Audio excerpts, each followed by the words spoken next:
গাঁজা সেবনের রাজধানী হয়ে উঠেছে শাহবাগের সোহরাওয়ার্দী উদ্যান। পুলিশ রীতিমতো হিমশিম খাচ্ছে এদের নিয়ন্ত্রণ করতে। পুলিশ অভিযান দিতে আসলে শুরু হয়ে যায় লুকোচুরি খেলা। সেই খেলায় যেন গাঁজা সেবীরা খুশিতে মেতে ওঠে। আজ ধরা পড়ে কিছুদিন পর ছাড়া পায় এবং আবার এ রাজধানীতে ফিরে আসে। এভাবেই চলছে ধরি ছাড়ি খেলা। এ উদ্যানের মুক্ত বাতাস মাদক সেবীদের গাঁজার দুর্গন্ধে ভারী হয়ে থাকে। বিভিন্ন বয়সের নেশাগ্রস্ত মানুষের সমাহার হয়ে উঠেছে সোহরাওয়ার্দী উদ্যান। শাহবাগ থানা রীতিমতো অভিযান দিতে দিতে হাঁপিয়ে উঠছে, তবুও গাঁজা সেবনকারীদের নির্মূল করা সম্ভব হচ্ছে না।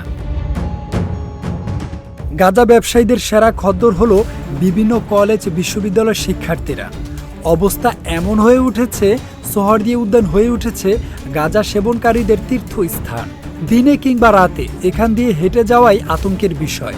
এখানে বসে কিছুটা বিশ্রাম নেওয়ারও সুযোগ নেই। হয় মাদকসেবীদের দ্বারা ছিনতাইয়ের শিকার হবেন অথবা পুলিশ আপনাকে মাদকসেবী মনে করবে। তাই ভদ্রলোকেরা এই স্থান এড়িয়ে চলাকেই নিরাপদ মনে করে। আইনের কঠোর প্রয়োগ বা সংস্কার করে নতুন আইন এখন সময়ের দাবি। যদি এখনই তা না করা যায় তাহলে গাঁজা হয়ে উঠবে সিগারেটের মতো স্বাভাবিক, যার প্রভাব পড়বে যুব সমাজের উপর। এতে করে পরিবার হারাবে সন্তান আর দেশ হারাবে তার ভবিষ্যৎ। মাহদী হাসান, নিউজ ফ্ল্যাশ 71।